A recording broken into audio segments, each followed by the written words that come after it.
This is the Soul-Filled Sisterhood podcast, and I'm your host, Nicole Burgess, licensed marriage and family therapist and an empowerment mentor for women. The information shared in this podcast is not a substitute, nor is it to convey professional, psychological, financial, or medical advice. If you could use such services, please seek them out from someone you trust. Now here is today's episode. Episode 64. Well, welcome. If you are not on my email list, I'm going to encourage you to go out to NicoleBurgessCoaching.com/mindfulness, and you can get some free meditations for you to download and help keep you up to date regarding my self-care summit that is going to be in October. It's actually called Self-Care Summit, Improve Your Bottom Line and Your Personal Life. It's really geared towards those of you who are entrepreneurs. So again, go out to NicoleBurgessCoaching.com/mindfulness, and that will get you the meditations, but also get you signed up on my email list. Now here is today's episode. Welcome, sisters. In today's episode, I'm going to be asking you some tough questions, which is, are you living your life looking in the rearview mirror? Meaning, are fears driving your life? Are old beliefs driving where you're going? Do you look backward so that you can keep doing the same of the same? Or are you saying, oh, I'm going to do this differently, and yet you still really do look in your rearview mirror and you bring all those old limiting beliefs forward? So I have this conversation every single week with my clients. And I'm smiling as I say this because I totally get where they're coming from. When I went to grad school, we talked quite a bit about mind, body, and spirit. There is only one of you and everything is fully connected.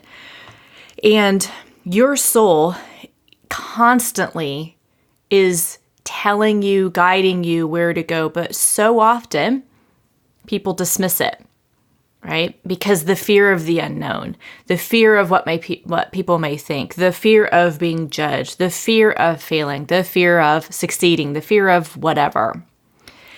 And no matter what, if you're choosing not to be led by your soul, and yes, there's intuition and all of that, and if you choose not to be led by that, in the training that I had in grad school, we used to call that dis-ease, meaning DIS-EASE, where you're buying into old perceptions, old beliefs, things that you were raised with. And it works when you're growing up because you don't know anything different and you're really trying to, establish your ego.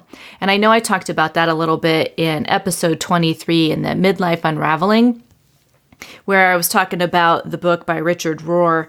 And that's the first half of living is we're just trying to figure out kind of who we are, place in the world, things like that. That second half of life living, though, is you letting go of all the masks, you letting go of the limiting beliefs, you working through the fears, getting curious, and knowing life is uncertain, that you don't have control over anybody else. The other thing that I did in episode 17 is I talked about where those limiting beliefs come from. So now as this adult, this beautiful adult woman that you are, knowing truly in your soul, you are 100% responsible for all the choices that you are making. Those that you made got you to where you are today. And now you've got an opportunity to say, okay, here's where I want to go. Are you going to continue to choose to live by looking backward when you're saying you really want to go forward?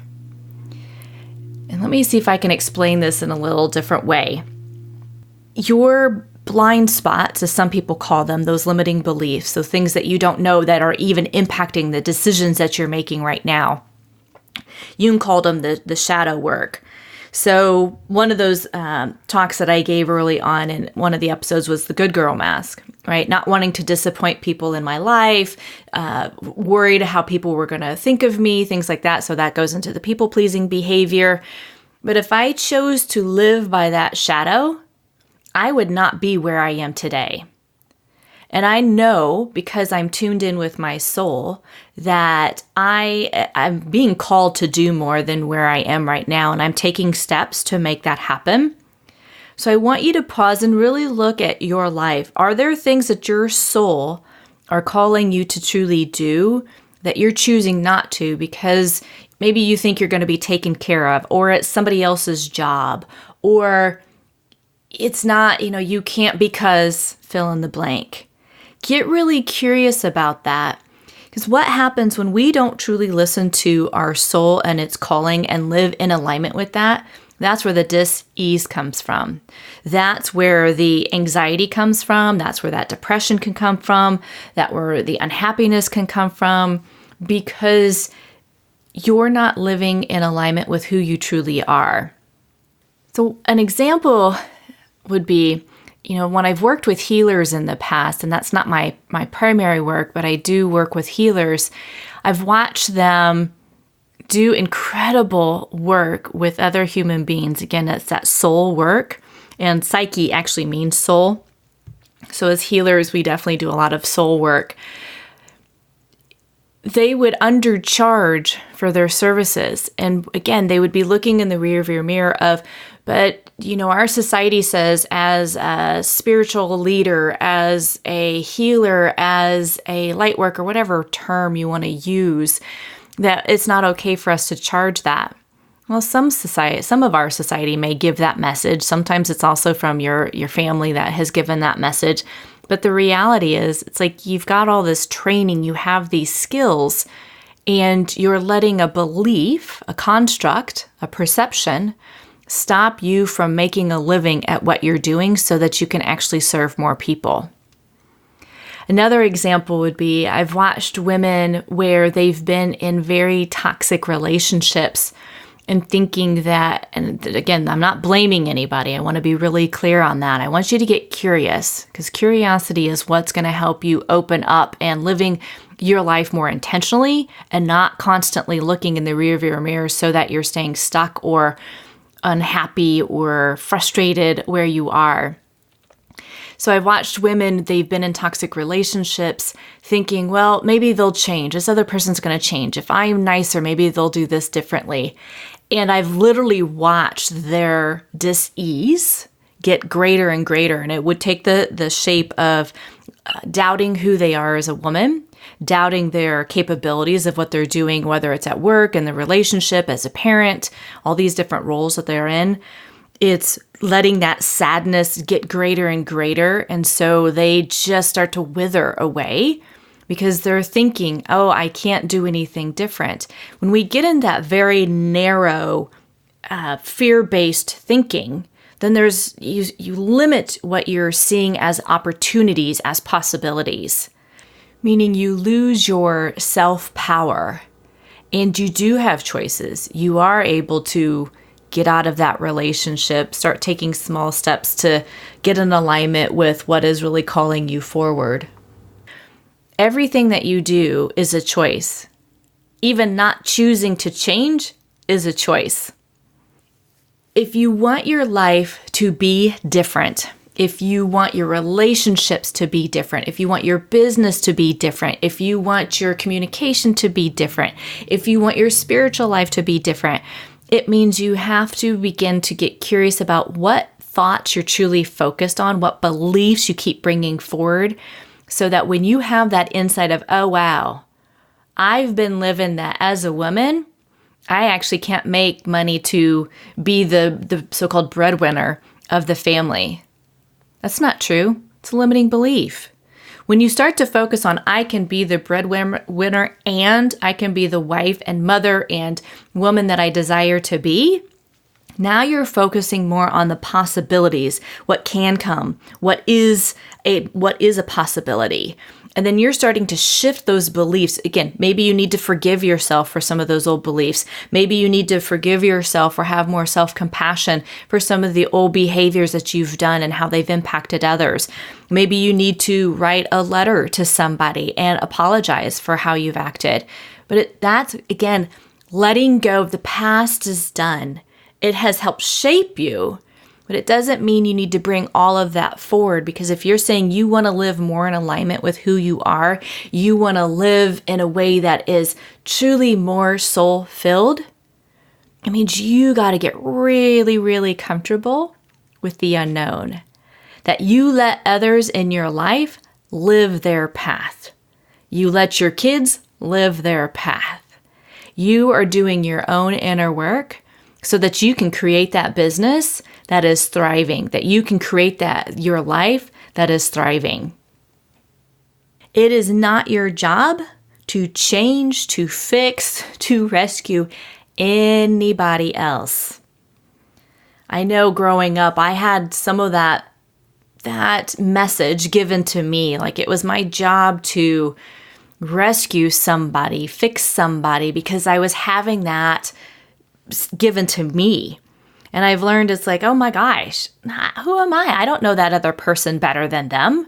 They know them. It's their path. If they want to keep going down that path, that's totally up to them. I get to choose whether I want to walk alongside them or not. The reality is, you know you. That inner wisdom, the guidance that you need, literally is inside of you. That's why I think I repeat myself so much, at least in my mind, I think I repeat myself so much, is having a spiritual practice is so important. Getting curious about who you are, where you want to go in your life, living more intentionally. No one else can do that for you. If you want to feel more ease in your life, if you want to feel more expansive and freedom in your life, it means doing that inner work so that you can make that happen for you, because no one else can do it for you.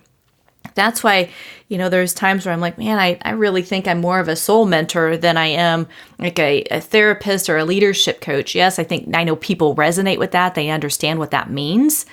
But the reality is, it's the soul work that I do with women that when they do that work, when they're putting these things into practice that literally works for them, I get that feedback over and over. Oh my gosh, Nicole, I have never felt this free before, this expansive before, this connected in my relationships. I've watched my business grow.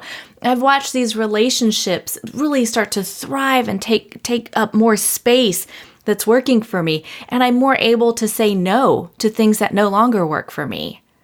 Their friends start to notice it. Their family start to notice it. Now, granted, not every family member or friend is going to like the shifts that you are making, and that's fine. They don't need to. Often when boundaries haven't been in place prior to that, people are going to get angry, disturbed, whatever. That's their path. They can. It doesn't stop you from being more of you in a very loving, compassionate way and saying, I don't want to keep living the way that I've been doing. I don't want to continue to hide behind that mask of being the good girl, the people pleaser. I don't want to continue to let my inner critic drive me. I have this relationship now with my inner critic, like, hey, thanks so much for telling me about this information. And I choose no longer to live my life based on this fear. Now, granted, as I've said before, fears aren't going to go away. Our amygdala is there to truly try and keep us safe. But that little dude can get overactive, which means it's ego-based then if you're living everything like worrying about what others may think of you or worrying about what may or may not happen in your life. Again, you're living every moment, letting it unfold. And where you're placing that focus, again, if you're focusing on everything that is a fearful or can't or will happen, is scarcity mindset. Carol Dweck, she calls it a fixed mindset and growth mindset. Some people call it a scarcity mindset, others call it abundance mindset. Whatever label, phrase you want to use, totally up to you. But if you're living from that fear place, it literally keeps you from seeing all the opportunities that is there. It keeps you from really living in alignment with your soul. It keeps you from having those deeper connections that you are craving to have in your life because you're looking outside of yourself for that validation, that permission. And I was just reading a book earlier this week, and I loved how the author was talking about, permission isn't given, permission is seized. And it's so true. When When you take steps forward and you're following what your soul is truly calling you to do, holy schmoly, yes, fears can totally come up. All that chatter that's up there in your head, but you have a choice to believe those thoughts or let them go. I remember when I moved out to California back in, I think it was my early 30s for grad school. I didn't know anybody. I had family members that were angry because I was moving so far away. It's just like, but I knew I had to do that for me, because if I did not follow what my soul had been calling me to do for well over a decade, I was going to truly wither up. I knew I had a higher calling and I followed it.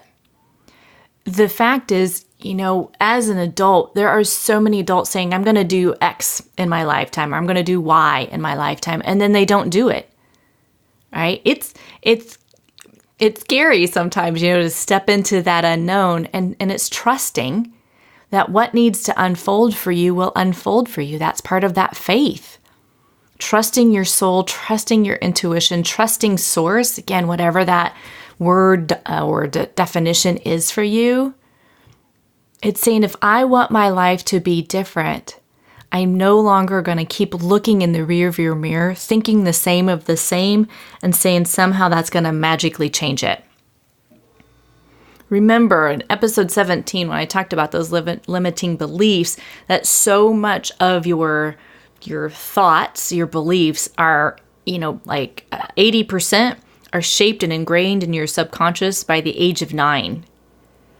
So if you want to live differently, living more in aligned with your soul, it is about getting curious about what do I believe in? Where did that belief come from? It's not judging it, it's getting curious with it. So then you get to choose, do I want to continue to live that way or do it differently? Right? I talk often with clients about if that victim part comes out and says, well, everything happens to me, nothing ever works for me, everybody else has this, but I don't. It's like, wow, again, it's very fear-based thinking. It's acknowledging that part that maybe has been really hurt in the past, having compassion for that part, and it's saying, and I'm choosing to no longer live from that place of fear because I don't need to.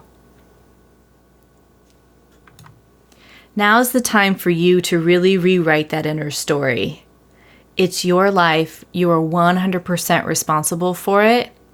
And it's your choice. Do you want to really live your life looking forward or looking backward? I hope you found this helpful. I'm going to leave you with this quote from Joseph Campbell, and I know I've talked about it before in a different episode. If the path before you isn't clear, you're probably on someone else's. So I hope this has inspired you in a way to just, again, get curious. If I want my life to be different, then I need to actually not keep bringing my old thoughts, beliefs forward so I can do it differently. Until next time, take care. Thank you for listening.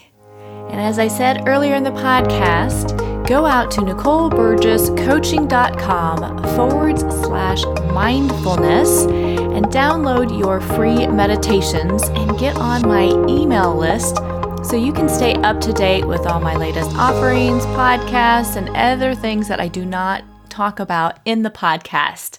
See you there.